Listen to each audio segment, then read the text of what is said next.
Vive en Salud, en COPE Pozo Blanco. Saludamos a nuestros invitados. Rafael Rodríguez, ¿qué tal, doctor? Muy buenas. Buenos días. Y muy lluvioso. Sí. La verdad que cuando da por llover, Pues es que este año ya nos está saliendo nuevo por todos sitios. Bueno, también nos acompaña Paqui Rodríguez, trabajadora social del área sanitaria norte del Hospital Valle de los Pedroches. Bienvenida, muy buenas tardes. Hola, Antonio Manuel, buenas tardes. Tema interesante el que vamos a hablar, como siempre, en este espacio de Prevenir en Salud. Hoy de los recursos que se ponen a disposición de personas que los necesitan, Rafael, que tenemos, pero hay que gestionarlos adecuadamente, ¿no? Sí, sobre todo hoy hemos cambiado un poco el tema médico que venimos hablando de distintas enfermedades por una serie de situaciones que se presentan muy comúnmente en lo que es la zona de trabajo social, tanto de los centros de salud como del hospital, y que genera muchas dudas, sobre todo en personas cuando se comparan unas con otras, ¿no? ¿Por qué esta persona sí tiene derecho a una serie de recursos y por qué esta otra no tiene derecho a esos recursos, ¿no? Entonces, pues se va a desarrollar un poco qué tipo de recursos hay, qué condiciones tienes que cumplir en esos recursos y sobre todo a dónde te puedes dirigir para poder solicitar esos recursos, ¿no? Entonces, con que se quede muy clarito esas tres condiciones, intentamos que las personas no pierdan el tiempo, sepan dónde tienen que acudir y sobre todo si tienen derecho o no tienen derecho a solicitar esos recursos, ¿no? Recursos que asociamos muchas veces con personas mayores, pero no necesariamente, entiendo. Así es, no necesariamente, porque cuando tú tienes un problema de salud, puedes tenerlo en la edad de la infancia, como en la juventud, como en la adultez o las personas mayores. Lo relacionamos normalmente con las personas mayores, pero no necesariamente así. Hemos elegido un poquillo este tema porque cada día es más frecuente, por nuestra zona somos muy frecuentes que son personas muy mayores y en todo el mundo viene y dice, mi vecina tiene una persona que le limpia en casa y yo no tengo y qué tal. Y no es tal cual, no es tal cual en la situación. Vamos a diferenciarla un poco en relación a las limitaciones con las actividades básicas de la vida diaria. Quiere decir, hay una persona con 10 años y tiene limitaciones y tiene una discapacidad, pero si tiene 90 a lo mejor es independiente. Fijaros qué curioso. Sin embargo, cuando tú tienes un problema de salud, bien sea por una intervención quirúrgica o bien porque tú ya por la edad o por la situación crónica que tienes, hay unas diferencias y ahí es donde radica el problema. Todo lo que es apoyo domiciliario que la gente viene a demandar va en función de las limitaciones que tú tengas para hacer las actividades básicas de la vida diaria. ¿Qué son las actividades básicas de la vida diaria? Entendiendo cómo es poder ducharme por mí mismo, comer por mí mismo, asearme por mí mismo, poder moverme por mí mismo. Si yo necesito de otra persona que me ayuda, ya sí que tengo unas limitaciones para hacer lo que son mis actividades básicas de la vida diaria. Ahora hay que diferenciar, que es lo que muchas veces plantean, si es una situación crónica o si es una situación por convalecencia. ¿Qué quiere decir una situación de convalecencia? Pues que me he caído y me he roto una cadera, me han operado, por ejemplo, de un tumor, que tengo un ictus. Son cosas que a lo largo del tiempo, en un breve espacio de tiempo, sean 2 meses, 3 meses o incluso a lo mejor un poquito más, me voy a recuperar. Entonces es una situación de convalecencia y para eso hay una serie de recursos. Y hay otras situaciones como es que son crónicas, que de ahí ya no va a cambiar. De hecho, hay algunas veces que se empeoran. Y eso es una situación crónica y de dependencia ya definitiva. Vamos a empezar con las situaciones de convalecencia, ¿vale? Que es las temporales, las que yo me he caído, me he fracturado una cadera. Vamos a poner el ejemplo que estamos en el hospital. Me he caído, me he fracturado una cadera y puedo tener los apoyos necesarios para poder ir a mi casa, ¿vale? Si tengo esos apoyos necesarios, porque eso es una de las cosas más importantes, de nada vale venir a solicitar apoyo domiciliario, porque esto hay que decir que nosotros no trabajamos solo en el hospital ni en el centro de salud, nosotros trabajamos en lo que son servicios sociales de forma coordinada. ¿Qué quiere decir eso? Que nosotros detectamos, pero una vez que detectamos nos ponemos en contacto con los compañeros de servicios sociales, del ayuntamiento o del Instituto Provincial de Bienestar Social y coordinamos la situación. Porque esto tiene que ver, la primera función es la valoración médica de que efectivamente con un informe tiene que poner que eso es una situación que se va a mejorar en este tiempo. Si es en ese tiempo que estamos hablando de convalecencia, tendremos derecho o no a una serie de recursos, porque se tienen en cuenta esas limitaciones, pero también si tengo apoyo, si tengo recursos económicos, si tengo otra serie de circunstancias y si además me pueden atender mis familiares, porque de nada vale que me puedan poner o me puedan orientar o me puedan valorar para una ayuda a domicilio si luego después de esas 2 horas no tengo a nadie. Entonces, vamos a centrarnos en la situación temporal, ¿vale? Sí, lo que queríamos recalcar es un poco eso que ha dicho Paqui. Yo puedo necesitar a alguien para que me atienda durante 2 o 3 meses porque he tenido una fractura de cadera o he tenido cualquier otra circunstancia. Pero si dentro de mi familia o dentro de mis recursos o dentro de mi entorno me pueden atender, entonces no te cubren ese tipo de necesidades.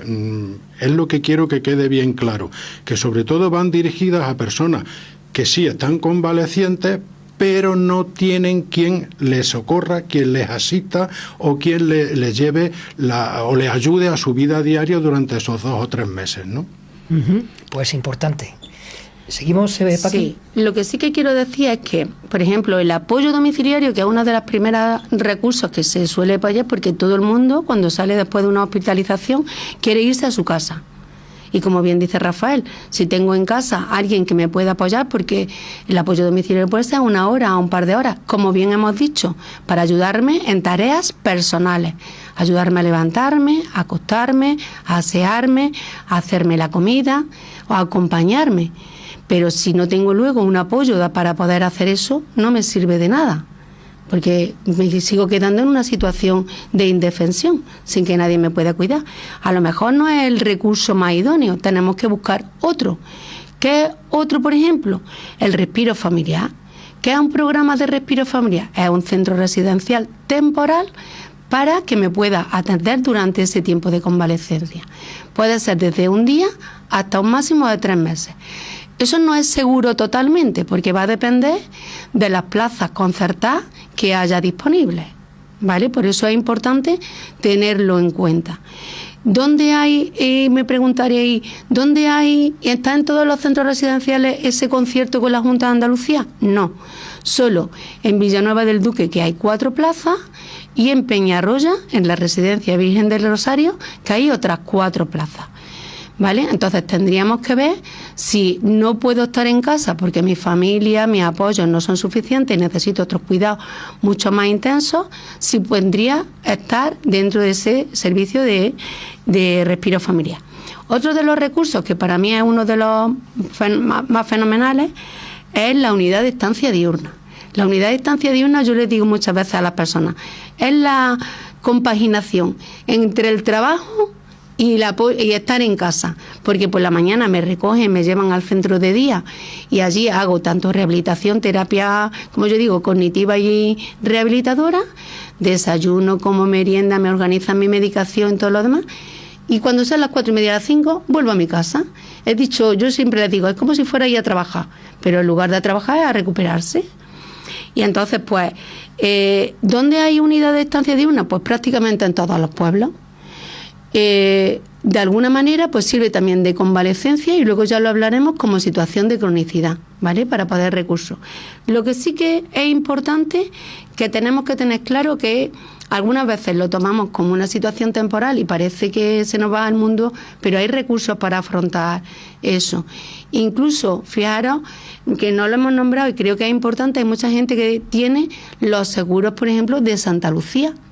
El seguro de Santa Lucía cubre pues una serie de apoyos personales cuando hay una situación de convalecencia y me sirve para abordar las primeras limitaciones que puedo tener al alta hospitalaria, ¿vale? Eso estamos hablando de convalecencia para un tiempo, ¿vale? En el caso del apoyo en domicilio, ¿es el mismo personal de la ayuda a domicilio? Sí, totalmente, es el mismo, es el mismo. Y hay algunos pueblos que también hay que tener en cuenta que presupuestan dentro de su presupuesto municipal apoyo domiciliario, sobre todo suelen ser a pueblos grandes. Por ejemplo, nosotros aquí en Pozo Blanco, digamos que compaginamos unas circunstancias con otras. En el caso de situaciones, siempre lo digo, de urgencia. Y no es para limpiar, es para apoyar personalmente, ¿vale? En los cuidados. ¿Que es verdad que hay algunas personas que tienen para las tareas domésticas? Sí, porque uno de los funciones que también hace la ayuda a domicilio es el apoyo doméstico en lo que es mi habitación, lo que es el cuarto de baño, lo que es mi comedor, en las estancias donde yo normalmente también estoy. Pero el primer paso es apoyo personal. Que no se nos olvide eso, que mucha gente viene y dice, vengo por una señora, por una chica que viene que me limpie. Eso no lo hay. Sobre todo, ¿vale? Eso es recalcar el hecho de que es para que me ayude a lavarme, para que me ayude a levantarme, para que me ayude a comer, si no puedo mover los brazos o alguna de otras circunstancias, para ese tipo de cosas. Y sobre todo luego lo otro es, en mi estancia personal, pues me ayuda a hacerme la cama, o me hace la cama, o me limpia los platos, me lava los platos, o me limpia el cuarto de baño, ¿no? Entonces, eso es lo que se quiere recalcar para que no se lleve a engaño o no se sufra cuando va a pedir uno esta prestación y resulta que no entra o que no cumple los requisitos, ¿no? Uh-huh. Bueno, eso es en el caso de situación de urgencia, atención, de convalecencia temporal, cuando no es así. Cuando no es así y tenemos una situación ya crónica, pues por ejemplo me ha dado un ictus y me he quedado hemipléjico y ya esa situación no va a cambiar, o mi situación de enfermedad genera que tengo limitaciones, necesito un andador, una silla de ruedas, y ya de ahí no vamos a cambiar, sino que podemos ir empeorando. Entonces, el primer paso es solicitar la valoración de la situación de dependencia, para que me valoren. ¿Y eso cómo se valora? Pues con un índice de Bartel y un índice de Pfeiffer que valora mi capacidad para la autonomía en las actividades básicas de la vida diaria y en la parte cognitiva, si tengo capacidad para tomar mis propias decisiones. Entonces ahí ya se establece lo que en dependencia se llama un grado. Hay un grado desde lo más pequeño, que es el 1, hasta el grado mayor, que es el 3. Por lo cual desde el grado 1 tienen una serie de servicios y una hora, y el grado 3, pues como bien dice la palabra, es una situación mayor porque es una situación severa, gran dependencia, pues entonces es una serie de recursos y de prestaciones mayores porque el cuidado o la atención que va a necesitar esa persona con más limitaciones pues va a ser mayor. El primer paso, solicitar la valoración de la dependencia, que lo puede hacer uno desde su casa, con su certificado electrónico, hasta en el registro del ayuntamiento, hasta con nosotros los trabajadores sociales del hospital, centro de salud y servicios sociales comunitarios. Y lo que hay que aportar normalmente es nuestro carnet de identidad, nuestro certificado de empadronamiento que justifique que lleva 5 años viviendo en España, y un informe de condiciones de salud. El informe de condiciones de salud es el informe que nos hace nuestra enfermera de referencia, que manifiesta que efectivamente tiene una situación crónica, diferente de lo que hemos hablado anteriormente. Eso se manda a lo que es la delegación y se hace una valoración, viene una valoradora que está especialmente formada en valorar la situación de dependencia, una valoradora que valora mi situación y a la vez, que ya es valoradora piadora, porque es plan de atención individualizado, hace y establece cuál es el recurso más idóneo que puede ser que yo voy a necesitar. Para complementar el apoyo con la familia, apoyo domiciliario, el servicio de teleasistencia, el centro de día, la residencia si ya no puedo estar en mi entorno domiciliario, y todo eso, lo que son esos recursos, e incluso como carácter excepcional la prestación económica, porque hay algunas veces que yo no quiero buscar a nadie de fuera de mi entorno, sino que quiero que mi hija, mi sobrina, mi hermana me pueda hacer ese servicio. Entonces se establece lo que es una prestación económica. Siempre es mucho menor que el recurso a lo que voy a optar, ¿vale? Tened en cuenta que la prestación de ayuda a domicilio está formada por profesionales Entonces los profesionales no van a limpiar la casa, eso lo puede hacer cualquiera. Los profesionales van a hacer, como bien saben, su ayuda a levantar, a acostar, y eso de una forma ya mucho más profesional y con mucha más calidad, ¿vale? Solicitud, la valoración, todas estas cosas siempre nos llegan noticias de que se extienden a lo largo del tiempo, que todo es muy lento, que es complicado, que no se responde, que sí se responde. Antonio Manuel, cierto, no voy a decir otra cosa. Es verdad que la Junta está haciendo todo lo posible para agilizar los tiempos de espera, pero es cierto que se demora y no poco, ¿vale? Eso es una realidad tal cual.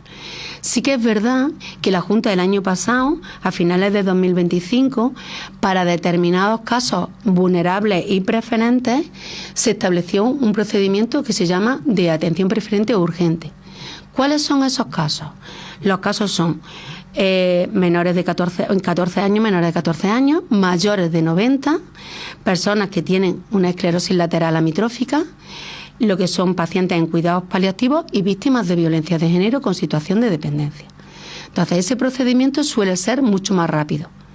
Y no es digamos que es un procedimiento que le da valor, positividad, a que se agilicen los procedimientos de espera de otro caso. Preferentemente, pues son pacientes mucho más vulnerables que el resto. No quiere decir que los demás no tengan esa necesidad, sino que estos son especialmente que el tiempo corre en su contra.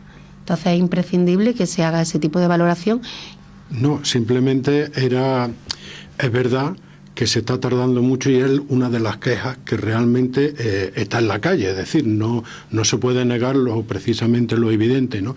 Y precisamente por ese motivo, pues a petición de muchas personas, de muchos trabajadores sociales, de mucha gente que trabaja en la sanidad, pues ha solicitado que hay ciertas situaciones que no pueden ponerse en cola, para que todo el mundo nos entienda, ¿no? Entonces, esas situaciones, mediante este procedimiento, intentan resolverse de una manera urgente, de una manera mucho más ágil, para darle precisamente pues ese apoyo o para darle esa prestación lo antes posible. También es cierto, y pongámoslo en valor, que se debería de agilizar todo este tipo de situaciones, porque a veces es la pescadilla que se muerde la cola. Es decir, me han hecho la revisión hoy, pero como yo voy a peor y van a tardar yo no sé cuánto tiempo, vuelvo a solicitarla hoy para que dentro de 2 años me vuelvan a valorar, ¿no? Eso lo que conlleva es pues a una saturación un poco del servicio y que a veces pues bueno, no demos la respuesta que yo creo que se debería de dar, ¿no? En relación a lo que está planteando Rafael, sí que es verdad que hace un año lo que es la Junta, lo que es la Delegación de Igualdad, manifestó que las revisiones no se pueden hacer hasta pasado un año, a no ser que haya una justificación clara de que había un empeoramiento. O sea, que de nada vale que me venga un grado 1 y que por si acaso de aquí a 3 meses me voy a empeorar, haga una revisión. No se me va a tener en cuenta. Tengo que justificar claramente que ha habido efectivamente ese empeoramiento. Es verdad que hay algunas veces, voy a poner un ejemplo, que ahora mismo estoy bien y me hago la solicitud de la valoración de la dependencia, bueno, bien, con mis limitaciones mínimas, tengo un grado 1 y digo, mañana me da un ictus y me quedo hemipléjico. Entonces, sí que hay una justificación para hacer una revisión. Si no, ganita que hagamos que esa gente se quede en cola, y es lo peor, porque lo único que hacemos es que cuando realmente luego lo necesitamos no se va a valorar. Entonces, es preferentemente que se haga cuando realmente tenemos la necesidad, a que lo hagamos por si acaso, porque saturamos el sistema.